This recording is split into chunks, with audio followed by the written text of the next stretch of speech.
Hey, Glenda.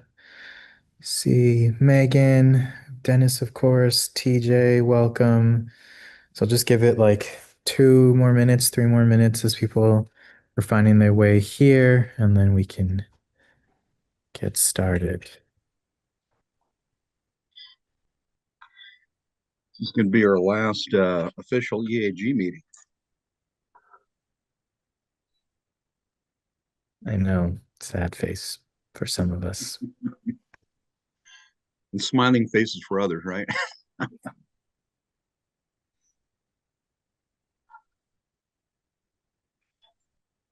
Think it's a sad face for pretty much everyone. You'll be very missed. Well, we're going to miss all of you too. Absolutely. There we go. Monica. Hi, Monica. Welcome. Hi.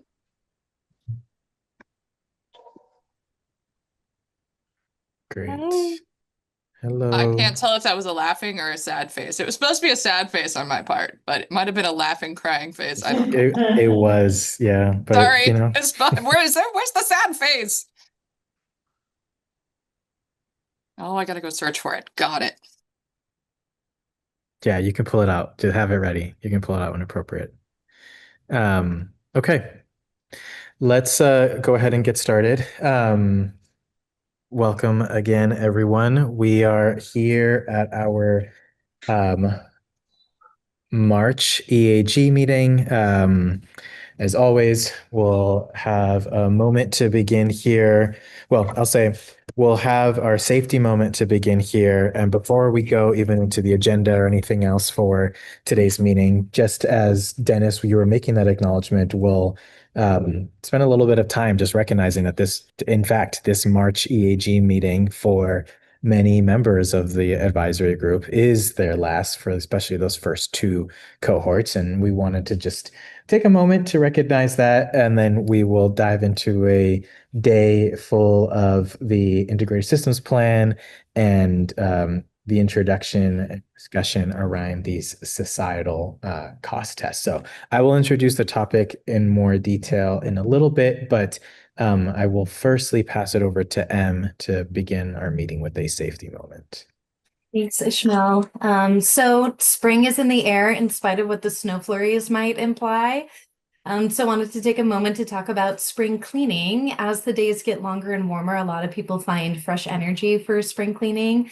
So a few considerations to keep yourself and your community safe during the spring cleaning season.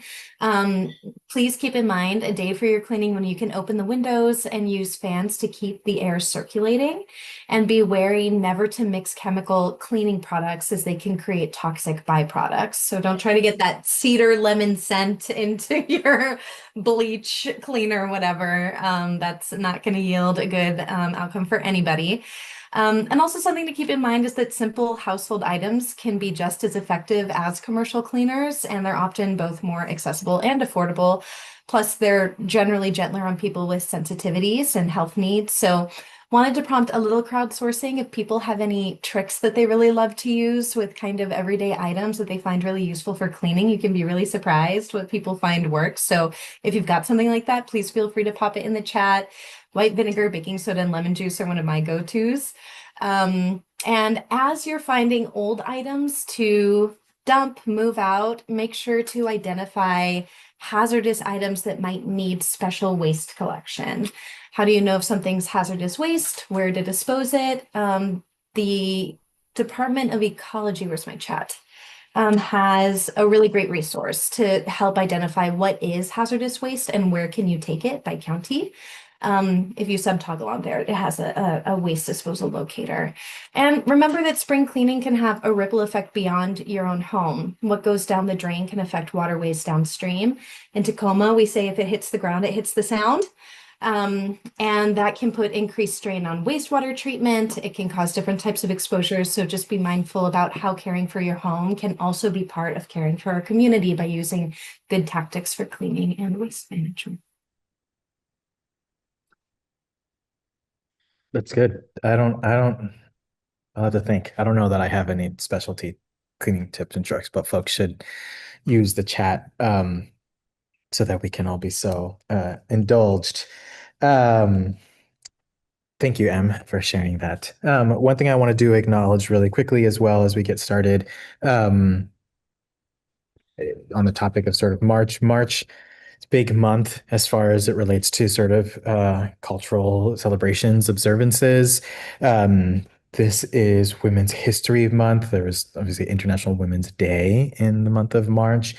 March is a time sort of with that spring period where we've got some certain cultures that observe the new year around this time. I know Nowruz for Persian New Year is in March. We've got the end of Ramadan coming up in this month. Holi is another sort of spring holiday. And then I saw the other day, this is King County, I think maybe specific or observance from King County specific, but I did see the other day, which TJ will know that it's Developmental Disabilities Awareness Month. TJ, as you're in the King County connection there. So yes, March, another thing to add to the chat if you've got more March observances that are worth the rest of us knowing about. Okay. So we wanted to spend a little time, as we just mentioned before we got started, sort of in lieu of an equity moment, just to do a sort of appreciation and recognition. Again, it's been an incredible sort of span and tenure for a couple, or more than a couple, a handful of our folks on the Equity Advisory Group. We've kind of been looking out to this day since our retreat back in the fall, and that day is now, sadly, we can cue Megan on the sad face here in a second, sadly coming to fruition, which is the full completion of the first two cohorts of the EAG. So I think, Troy, maybe if you want to say a couple of words here in recognition, but we mostly just wanted to open the floor for some reflections and make sure that our departing members go with a little bit of a bang and fanfare before we dive into the meeting. Well, I just want to take a few minutes to express my appreciation on behalf of the team. Kara will say a few words after me, and then we'll go into the rest of the program. So I know we have Marco, Amy, TJ, Dennis, D'Amico, C, Jenny, and Karia in that first two cohorts. So I'd like to thank you for your time. I know that and service. I know that many of you were around when Rose was our first facilitator, and we sort of set the tone, set the expectations for how this work would happen going forward. My recollection of that time was that the bar was set fairly high by this team in terms of the level of engagement and empowerment.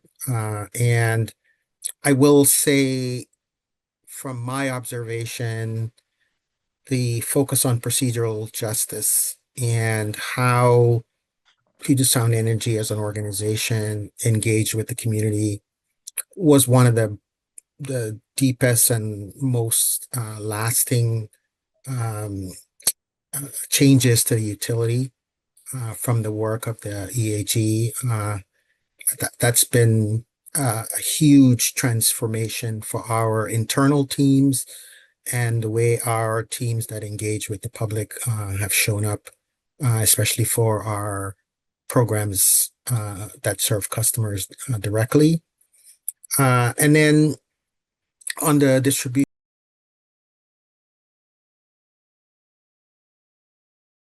integrated systems planning and the cost test as part of that process, which will be introduced and explained here in a little bit. We will spend about half of our meeting upfront in some context around the cost tests, and particularly as it relates to a couple of elements within the cost tests that have to do with societal benefits. In a moment, I'll invite Kara to talk us through that. We'll have a short break, and then we will spend the most of the back half of the second part of this meeting in some breakout groups talking into more detailed deep dive around those elements that will be described by Kara here shortly in the cost test, and Brian Tyson will tee us up into those breakouts. So that's how we're going to spend most of our time. We'll have public comment, and then as always, wrap up by 7 p.m. So as always, if folks are viewing this meeting, particularly if you are watching through the YouTube, again, as an acknowledgement for everyone, we want active participation. And that has been something that I guess many of you have done a great job with. And then if you are watching via the live stream, we will move to, you can use the comments in the live stream. And I know that Ariam will be communicating with you then as well about how to indicate if you'd like to join the meeting to speak. We'll do that only during the public comment period, but we'll provide some instructions later in the meeting about how you might be able to access this call for that purpose. Okay, if Kara and Brian want to just do some brief reintroductions, and then we'll get started. Yeah, thank you, Ishmael. Nice to see everyone tonight. It's hard to switch gears after that lovely sort of sharing session about all the time we spent together and then be like, and now we're going to talk about a cost test. But I will do my best to walk through that and not make it too mind-numbing. And Brian, do you want to pop on camera and introduce yourself as well? So I'm Kara Durbin. I think most of you know me already. I lead the Clean Energy Strategy team focused on the Clean Energy Implementation Plan, which is now a part of the broader Integrated System Plan effort. Brian, you want to introduce yourself? Yep. Evening all. Good to see you all again. Brian Tyson, manager for the Clean Energy Planning and Implementation team. Great. I'll just take these next 2 slides before I pass it over to Kara, but just for everyone's sort of clarity, so today we're going to be talking about, Kara and Ray will talk us through how to demonstrate, document, and/or measure equity when evaluating generic portfolios of resources, particularly within the required regulatory framework. So they will speak a little bit as we talk more about sort of the progress around the ISP and the upcoming steps and looking ahead to this sort of evaluation of portfolios and how to ensure that we are, or PSC is paying attention to some reflective equity sort of measures and appropriate considerations. And today we're going to speak specifically about 2 elements of the cost test. And so we're looking for EAG's feedback on those 2 elements in particular, which may also have influence on the overall cost test as a whole, but we're really trying to focus on that. And this is part of the regulatory requirements as we move forward in this year. The other thing that I will just acknowledge here, and this is a regular course of what we're going to be doing as practice. So especially coming out of the fall retreat and moving towards some clarity around the EAG's priorities. We've got the 4 A's. We've done really great work. You all have done a lot of great work in setting sort of what are those goals that we see as desired as it relates to the 4 A's. Where can we influence at a system level? Where do we, as the EAG, members of the EAG, really have a hand in playing? And then who is that audience? What I think you'll find today is that the conversation around the cost test, specifically the cost test as part of the ISP, fits really squarely within what this group has identified as its priority for accountability, particularly in the responsibility or the expectation of a responsibility that PSC demonstrate how equity can enhance the well-being of customers, and through a systemic approach of quantitative and qualitative results reflecting the experiential results of distributional equity efforts. So the cost test is a way in which that can be demonstrated. And we are looking for members today in that consulting sort of standpoint to provide perspective on those mechanisms around how we can translate equity commitments into benefits. And really that's what this is about, is sort of how can PSC do this? We'll talk some details about those quantitative and qualitative, but ultimately this is a place for the utility to really uphold this transfer of these broad conversations and topics of equity into something very real and tangible, which Kara will describe here shortly. So That's our connection point. That's where we see the nexus. Maybe as we go through this conversation, you see a different nexus, and that is absolutely appropriate to make mention of and bring forward so that we can make sure that we're seeing this full lens on the conversation we're having. So without further delay, I will pass over to Kara. Kara will toggle your slides as you get us started. Sounds good. Thanks, Ishmael.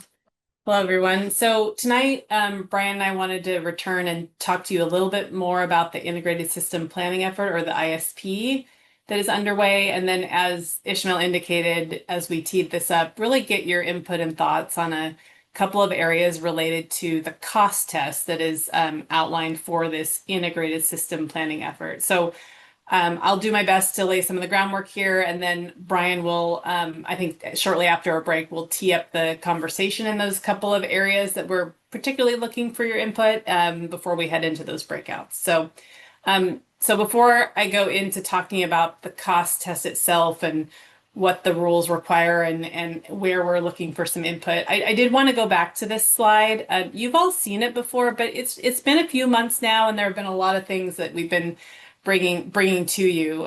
So this is just attempting to describe what an integrated system plan is and what it's intending to do. And it really is a long-term planning effort. So think of, we've brought you conversations previously and gotten your input related to the integrated resource planning. And we've tended to say, okay, well, this is the electric integrated resource plan, or this is the gas integrated resource plan. Well, now we're bringing together our gas and electric planning together. We're also bringing together our sort of distribution system plans and the Clean Energy Implementation Plan effort that you're familiar with, or the CEIP. We're bringing these separate planning processes together into an integrated approach that is looking to, still meet many of the same objectives and more, right? To develop plans to meet our clean energy targets, to work towards our greenhouse gas emission reductions goals while maintaining a reliable and affordable energy system. I think you all know that we're the first utility to take on this sort of effort, so it is all brand new, and we're learning a lot from this first planning cycle, and we continue to engage our advisory groups and work with the commission staff in as we pull this first plan together. So if we could go to the next slide, please. I'll try to give some examples of what does this all actually mean? What are we pulling together? There's really a number of things that we'll look at in this integrated system plan. You'll recall this a little bit from our IRP, or integrated resource plan conversations. We'll be looking out over a long planning horizon, a 20-year demand forecast. And you think about how much the energy world has changed in the last couple of years, right? We're looking out 20 years and considering a variety of different possible scenarios of what the future might look like, and evaluating different potential levels of building electrification. So looking at, okay, well, if this building stock were converted from gas heat to electric, what would that look like? What would the impacts be on the electric system? What would that look like for emissions? What would that look like across the whole system? So we'll be looking at different scenarios for that in this first ISP.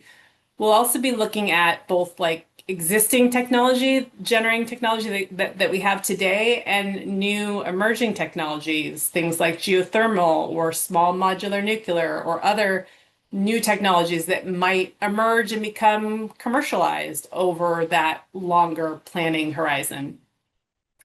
And then with this ISP, as compared to sort of our prior planning efforts, there's a lot more emphasis on this ISP really needs to evaluate the cost implications of different scenarios or plans. And stepping back a little bit, if you think about the bill that was passed, House Bill 1589, it's to look at the electric and gas systems together and to put forward a long-range plan that has a certain, not just certain clean energy objectives that it meets, but also looks at, well, what's the decarbonization trajectory look like? And what's the cost of doing that over the next 5, 10, 20 years? And in an integrated resource planning context, that might be, a net present value number over 20 years. Well, here we want to get down to, well, what does that mean for customers? What's the bill impact look like in the near term, in the longer term? And then what actions and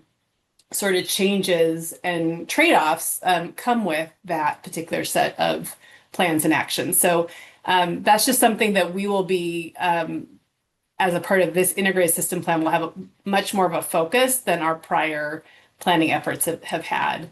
And we'll be looking at a variety of impacts. And some of them are the ones that we'll talk about a little bit in this cost test, and we'll be assessing them at a much higher portfolio level, more generally across our system. So we won't have a very localized plan, but we will have across our system, across electric and gas, what are some of the impacts, costs, and trade-offs associated with that particular set of actions.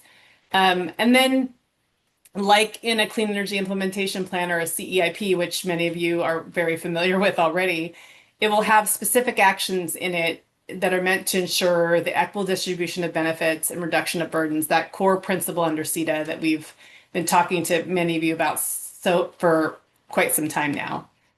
So that's just a little bit of a reminder on the objective of an ISP and what it aims to do.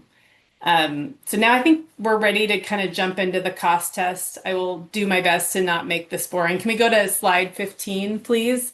So I'm not going to read the rules to you. I just wanted to provide these as some context. It is a test that is spelled out specifically in the ISP rules that is here to help us compare between different clean energy portfolios.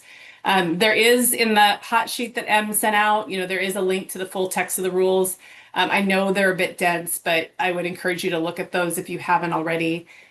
Here, I just wanted to reference one of the primary sections of the rules that talks about the cost test. And there's really 3 different main ways that it needs to be used.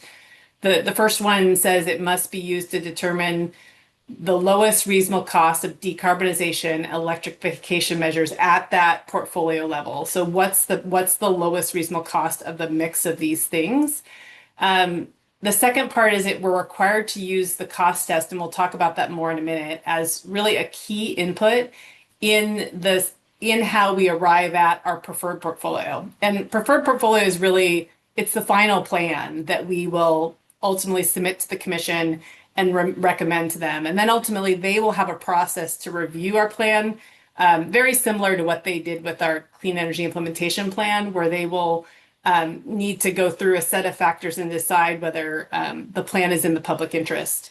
And the cost test is one of the key inputs for their determination of whether the plan that we file, which will be due about a year from now, was pointed out to me today, April 1st, so we're about a year out now. That will be the cost test will be a key thing that the commission uses as they decide whether that plan is in the public interest or whether they need to change anything about the plan prior to it moving forward. Next slide, please. And feel free to stop me if there are any questions along the way. I'm happy to do that.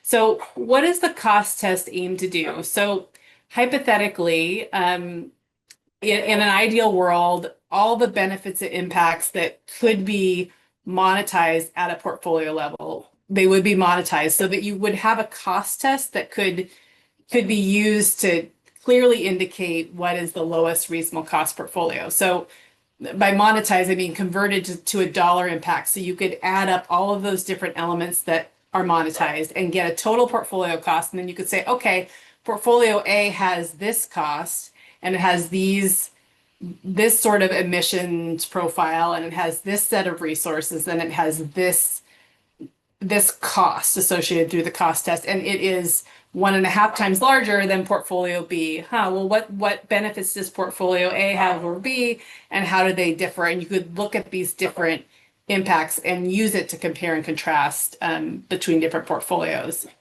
Now, one of the challenges we see with the cost test is that not all benefits and impacts that are specified in the rules, don't readily lend themselves to being monetized. And so we need to at least account for them in one of these ways. So if it can be monetized, then that will directly go into the cost test.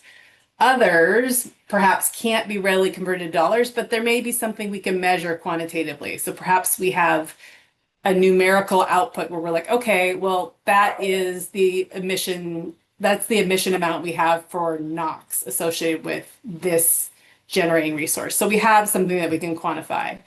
And then there may be some other elements that we haven't been able to identify a way to monetize them or quantitatively measure them, but their impacts and benefits are still important, and they can be considered and described as part of our broader sort of decision-making framework as we move from an initial portfolio to other options to, okay, this is the preferred portfolio or the one that we're going to move forward and ask the commission to approve. Next slide, please. Okay, so this color-coded map may take a minute to go through, but what I do want to put out a couple of caveats here. We needed to start somewhere. So this slide really shows PSC's initial thinking of how we could categorize and potentially evaluate some of these different cost test elements that are in the rules. We walked through this slide with our resource planning advisory group last month, and I know Em sent you a recording of that presentation, that overview presentation on the cost test and our initial thinking, this slide in particular. And hopefully you may have had a chance to watch that or look through the presentation materials. And we were really fortunate that Dennis and Glenda and Rachel were able to join the RPAG for that conversation. Dennis, you had the benefit of already sitting on the RPAG, and then we were lucky to have Glenda and Rachel available to join us as well. So when we covered this slide with the RPAG, we spent a fair amount of time on this slide going through each and every one of these elements. I'm going to be more brief in covering this for today's conversation, just hopefully so we can dedicate most of our time to getting your input in those breakouts on a couple of the elements in particular. That's the economic development and the equity elements, where we could really use your expertise and input. And so this is our starting point for the conversation. We're going to have subsequent conversations with our resource planning advisory group, another one next week. Our conservation resource advisory group that advises us on energy efficiency and distributed resources and demand response. We're also going to be bringing them some questions. So we're still very much iterating and taking feedback on this. But we definitely needed to start the conversation somewhere.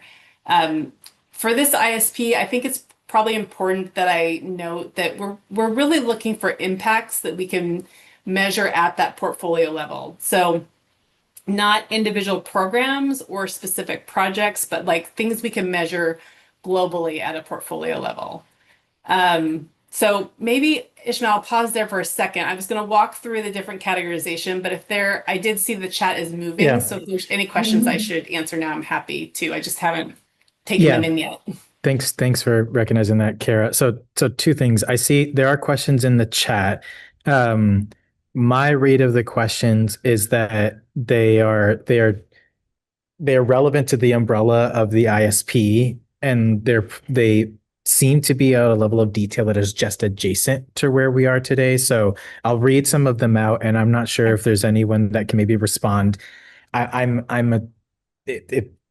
are good questions, but I think we are trying to focus in one element of the ISP today, which is the cost test. And so I want to acknowledge that the questions and see where of what we can respond to here, and then we can try to get in detail around the details of this cost test. So there was a question about when PSC does resource planning, like the ISP, how well, I'm going to read them all. How well does reality match up to demand forecasts, available resources, et cetera? So how well do these line up? There was a question about some of the impacts and implications around AI data centers and how to potentially measure or the potential volatility of AI and its impacts on equity in the model.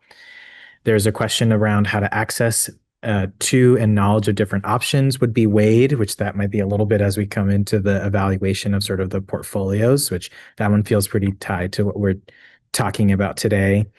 And then a question around measuring, possible to also measure or model the increase in energy burden population and how health and safety can be quantified. Health and safety is one of these elements, which is not what we're talking about today, but the answer is yes, broadly speaking.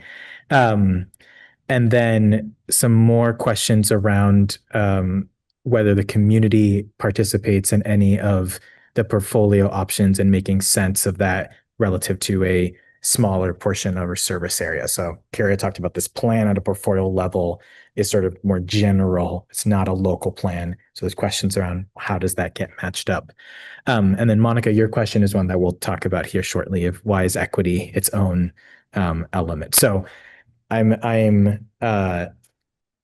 will pause here. There's a lot that we just got thrown in the chat, and hopefully folks can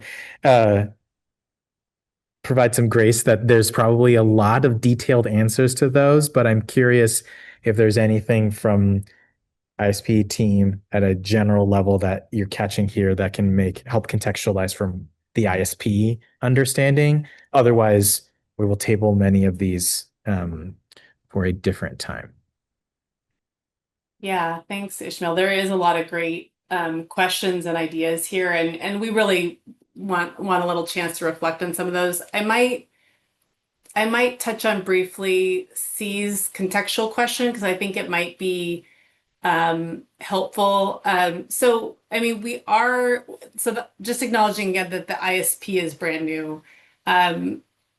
So we're charting new territory and developing a plan that is both going to look and feel like a traditional integrated resource plan where we have a demand forecast and then we have what we forecast and then we have, well, what load actually shows up on our system in any given hour or month of the year and what weather transpires and all of that. But you're quite there's a lot to unpack there. But on the portfolio mix, we do the best we can to strike a balance of, okay, working with our advisor groups and getting input. What is a hypothetical mix of resources that might fill the need that we've identified? But ultimately, then from the plan, our acquisition team has to go out and do like a request for portfolios and actually seek projects to fill that need. And so that portfolio mix can very much vary from what the long range plan might suggest. And so I just think you raised a good point in terms of there is a lot of change and uncertainty on what our demand forecasts could look like. Will EVs take off in a really significant way or not? What will the data center load look like, and where will it show up on PSE system or outside of the state and then create demand elsewhere? And what portfolio mix is going to be available to us as we will continue to work to acquire clean energy, but we are not the only utility in the region seeking these clean resources, and the same permitting and transmission constraints persist for many. So it's a great and big question. I would just say our goal is to ground this plan as much as we can in developing something that's reasonable, that we believe the utility can implement against in the near term, and that we do the best we can to forecast beyond that, with working with others to say, okay, well, what scenario seems the most probable of what might play out over the next 5 or 10 or 15 years without having the benefit of crystal ball. So it's really, we will be having those exact conversations this year around, well, what do we think that is going to look like? What will that mix of and will emerging technologies emerge in 2035? Will we have small modular nuclear reactors commercialized, or will it take longer? And maybe we shouldn't plan on those resources. So you ask a lot of good questions there. I was trying to think if there was another one I could.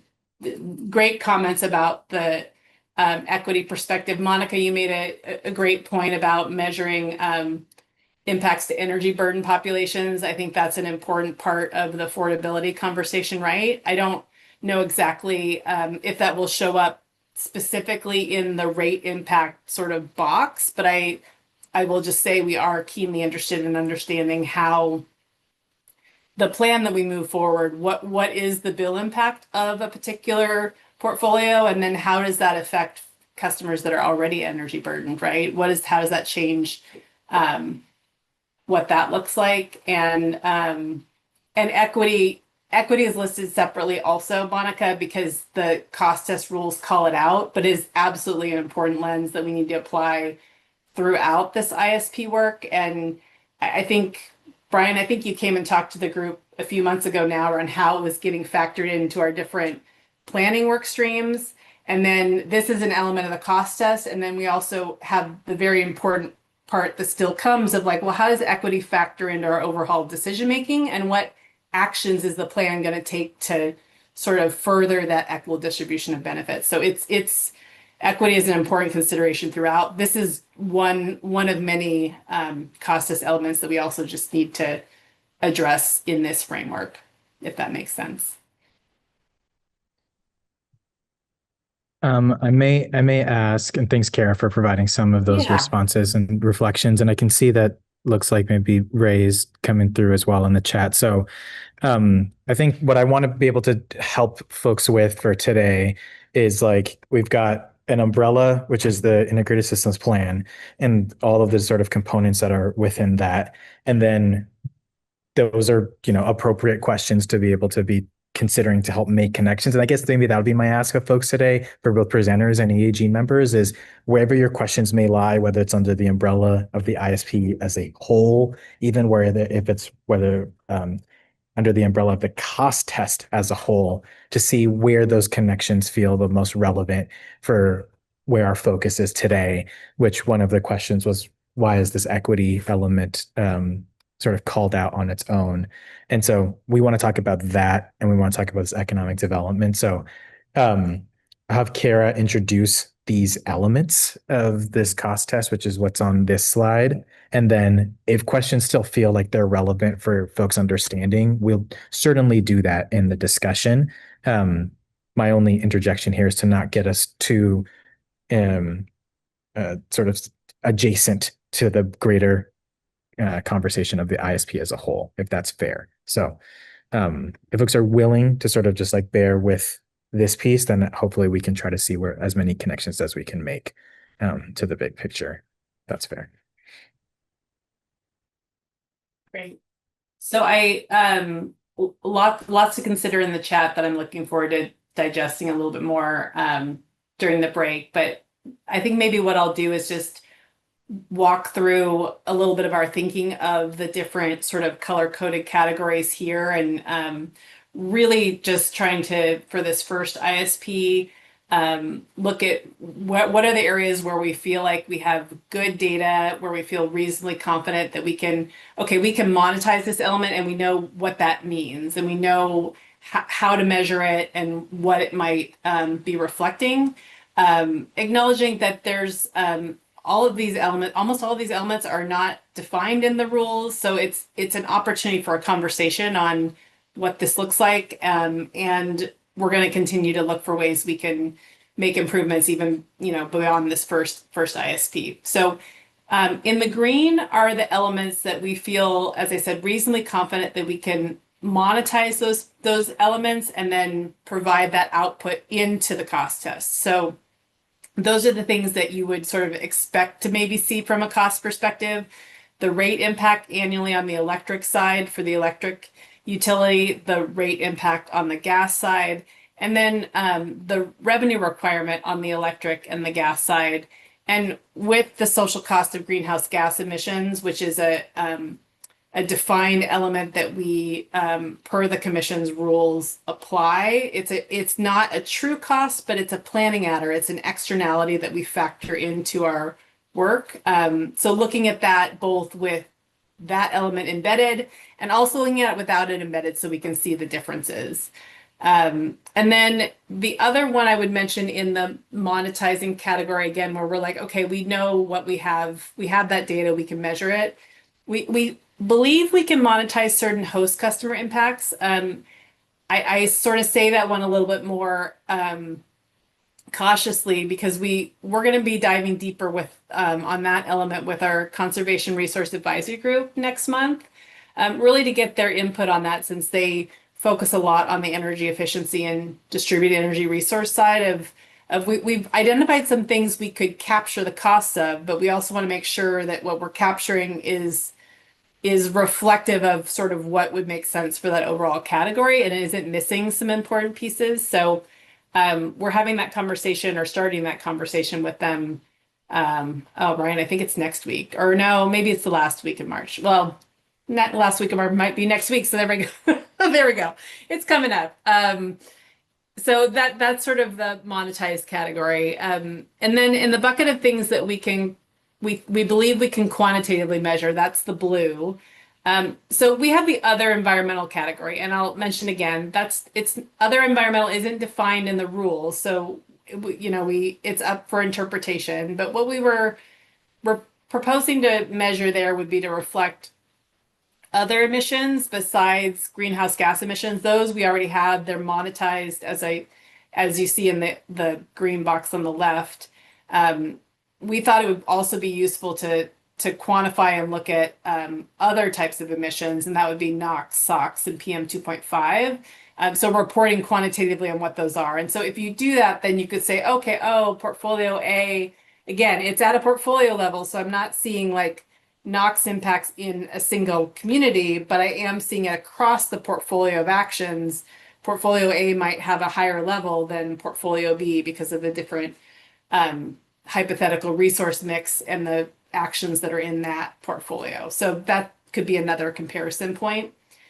And then in the purple, we have a few societal impacts that we think are already addressed to some extent in our underlying planning assumptions or in the modeling work itself, and that we could, unpack those a little bit and describe them qualitatively, like in narrative form around, okay, well, what does this portfolio look like for reliability, resiliency, security of supply? And then we also had health and safety as well in terms of, okay, what air quality permits, what health and safety requirements does this portfolio meet, and what does that look like? On reliability and resiliency in particular, I want to mention that we are having more conversation on that element with the RPAG next week, really to reflect on, we had a pretty robust conversation with them and some ideas that they were bringing forward at the last meeting with them. And then they had also provided some resources. I think it was LB&L in particular provided us with some different publications to take a look at that had some metrics that might be useful. So those are pretty dense, but we're internally taking a look at those and considering what, if anything, there we might be able to learn from on reliability and resiliency. And then on equity, that's primed for tonight's discussion with all of you. Just, of course, given all the ongoing conversations we've been having about equity in at least the CEIP context since the EAG first started. And then I'll just touch briefly on the orange category. Two societal impacts are in orange that we're just not quite sure how to categorize them yet. Risk reduction premium is actually one of the few elements that is partially defined in the rules.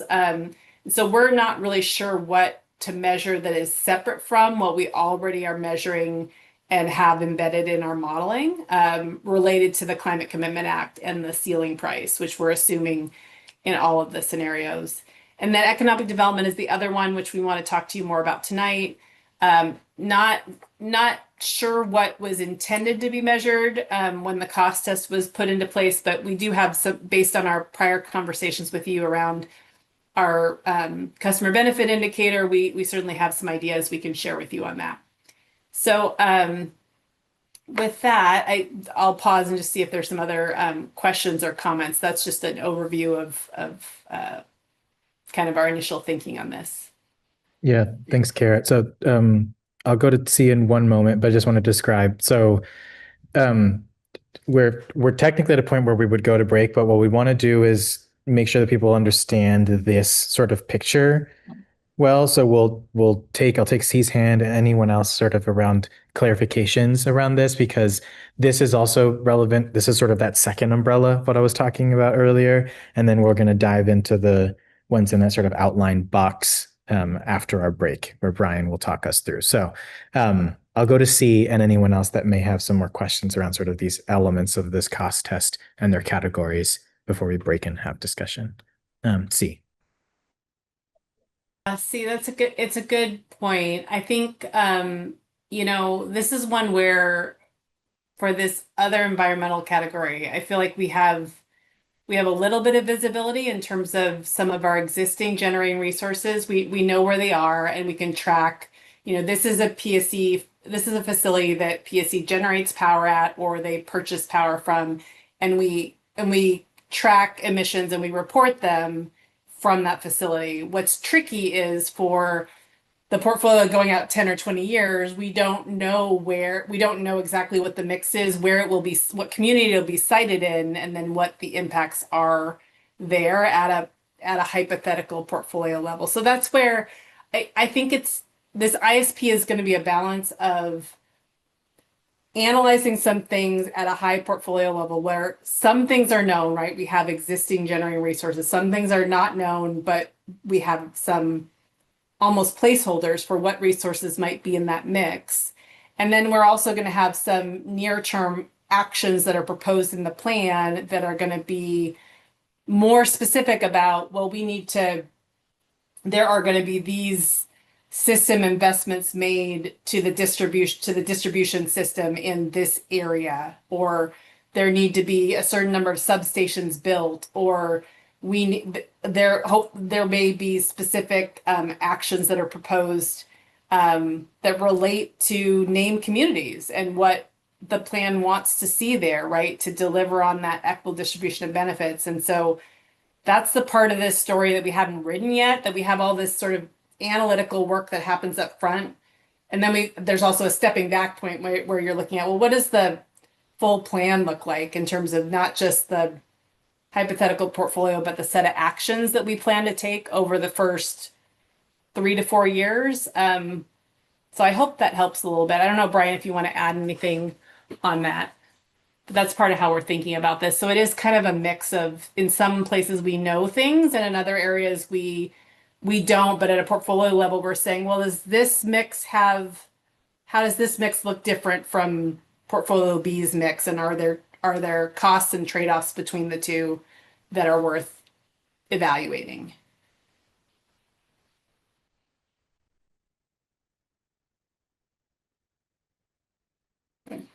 Glad that helped.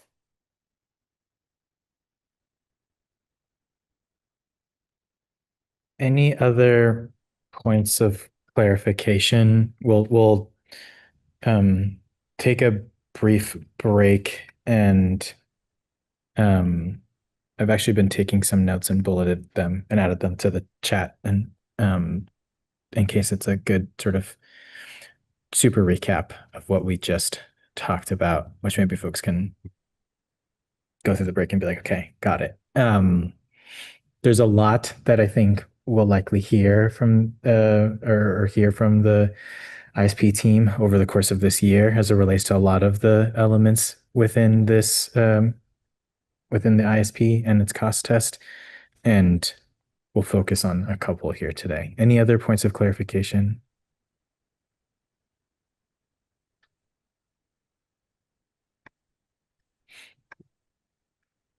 Okay. I feel like, we don't have to be cost test experts. That's not why we're here and why y'all are here. But I feel like if we're good enough to know sort of the path we're walking down, we can go from there, and we'll use the discussion as a way to build more clarity. So why don't we take a brief break? We'll go to 6:10, so it's a little less than 10 minutes. So we'll come back in 8 minutes, and then Brian will talk a little bit about those two particular elements, and then we'll go into discussion, and hopefully that's a place to build our understanding. So 6:10, let's return back on camera. Thank you.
Okay.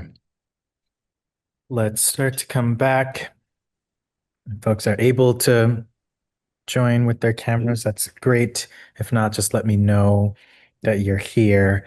We're going to get started here pretty promptly. I'm going to invite Brian here to do two things. Brian, if you can just continue to help pull us into the sort of necessary context that you might be seeing that might be helpful and at a full group setting, and then recognize that you will also be teeing us up for two, individual conversations in these breakouts, and that there might be more detailed level conversation that we have in there. So, yeah, if you can help just sort of bring the context that's needed, but then ultimately set us up on economic development and equity. Great. Will do, Ishmael. Welcome back, everyone. So going back to what Kara and Ishmael and others we talked about before is we're looking at the portfolio level here. And so we talk about portfolio level, think about just generic resources, just a level where we may not know the details of the specific sort of where things are going to go, location wise or size or anything like that. And so it's important to remember that when we're asking these questions about the cost test elements, that we have to continue to think about them at that higher level. But with that said, it's also important to understand that the portfolio doesn't necessarily commit us to that specific set of resources. What we're doing here is we are modeling based on what we know, the best available information that we know today. And further along in the process, we have various processes where we can understand more of the details as we get into whether it's acquisition or program or products. We can better understand some of those other elements. But right now, we're really focused at that high level portfolio and trying to tease out some of these cost test elements that Kara touched on earlier and what we're going to talk about later on in our breakout groups. So hopefully that helps. I know there were a couple questions in the chat there, but hopefully that helps just center us on kind of what stratosphere I will say of the problem that we're solving here. Let me jump on over to what's on the slide here, which are those two elements, economic development and equity. So these are the elements that we are about to go into breakout groups about, and really want to, again, think about, if you look at economic development, if you look at equity, what are the questions, what are the things we should be thinking about as we look at a portfolio? Now, Kara talked about what a portfolio is and what it's made of. And so these are the types of areas that we want to focus on. So when we think about economic development, we've heard from you all, we've had a number of conversations in the past about job creation, workplace development, or I should say, I'm blanking on the name, apprenticeship development, sorry, workforce development. But you all provided a lot of insight in previous meeting, including a previous conversation we had on our customer benefit indicators, where we talked about using a specific model to help us forecast jobs. And so again, when you think about economic development, what are the questions we should be asking ourselves, or what are ways we think or indications we think makes a portfolio more or less equitable from an economic development perspective? And then on the same token, we would ask in the other breakout group, I would ask think about equity. Now, there were a number of questions about equity as a whole in different categories, but really thinking again about that portfolio. What questions should we ask ourselves to help us understand or indicate whether or not a portfolio is more or less equitable? And that's the type of conversation we want to have in these breakout groups. So I'm really hoping we all can bring some of those questions, some of those themes later on to talk about. If we can go to the next slide. One of the things we tried to do is we tried to provide a couple examples or really some insight to what we are thinking about. You'll see on the economic development side, that's really related to the conversation we had last year about the CBIs and really using a model to forecast things like job creation. What we want to hear from this group, where else could we go? What else should we be thinking about at a high level as we think about economic development? And the same with equity, where equity really comes from the rule language that talks about the equitable distribution of benefits and reduction of burdens, right? This is language that we talked earlier about the beginning of the EAG. This is language that's been there from the beginning. And so let's use that same core language and think about what questions we might ask ourselves or what indications we may be able to pull from the portfolio analysis.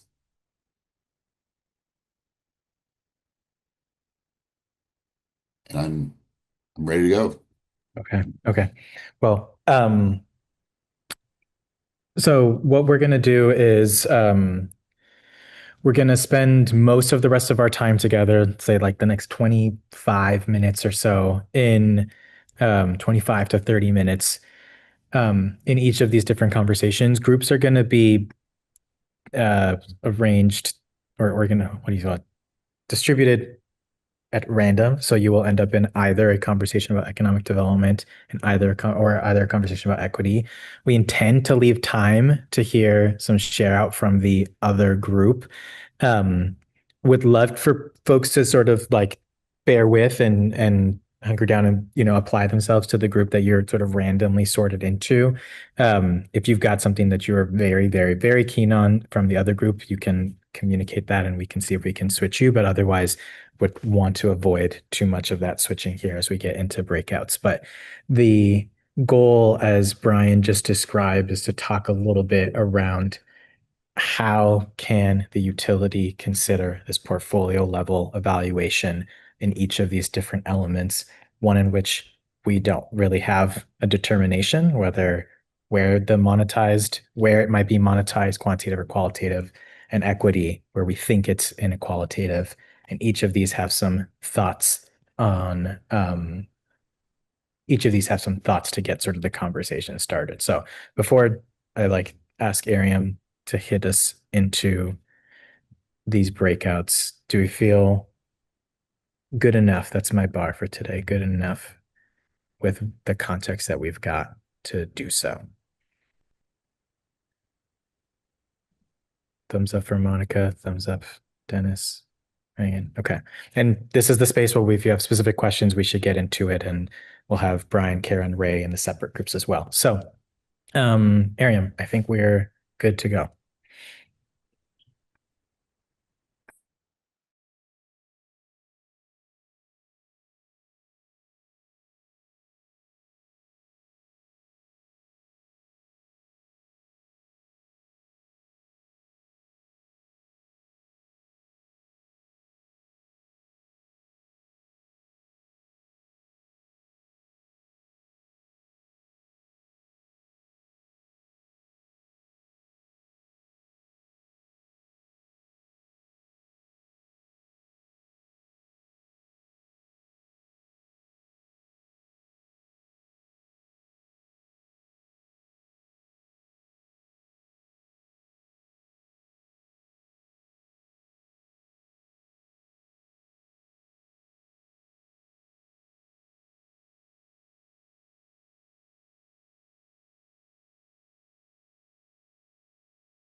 But yeah, I see Amy's hand is up already. So yeah, Amy, if you can just share which group, well, I think we know which group because there's only two, but what your group sort of talked about. And then, yeah.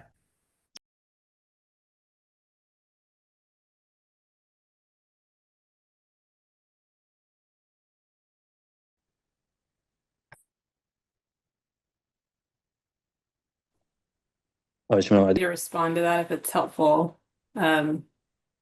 Just that really the three investor-owned utilities in the state are the ones that the Utilities and Transportation Commission has regulatory oversight of. So that's Puget Sound Energy, PacifiCorp, and Avista. And then we also have public utility districts that are creatures of the county or of the city that have grown up and they have a strong relationship with Bonneville Power Administration in receiving some of the federal sort of hydro system benefits. And then, you know, the tech companies are not utilities, but they increasingly are finding ways to supply their own needs, right? But they aren't serving end use customers. They're in some cases trying to figure out, well, how do I make power to serve my data center rather than working through their local utility for that. So they just don't fall under the purview of CETA or of like the UTC or the commission that regulates the utilities as monopolies. So hope that helps them.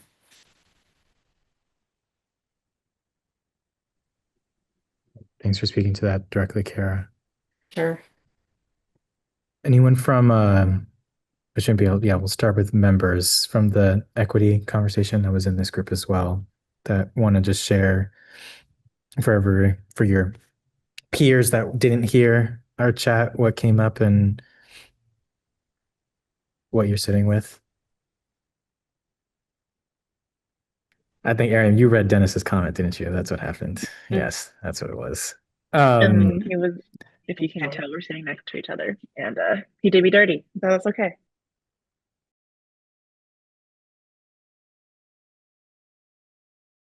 Well, I feel like Megan, you should say something because that's only fair. And Because that was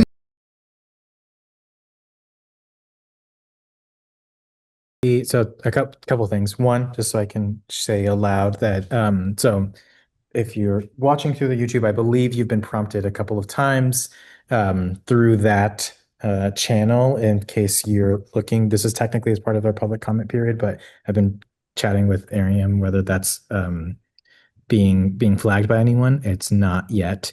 So I can see that another sort of well, I don't know what the word is, not a volunteer, an invitation. Maybe it's an invitation.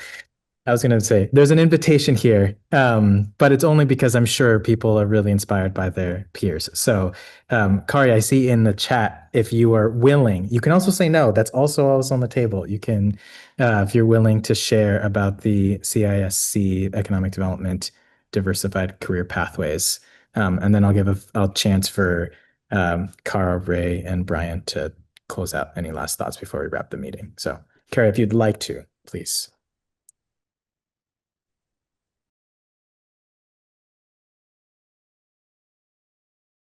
Yeah, that's really interesting. And obviously you are in the economic development group. So great. Okay. In our final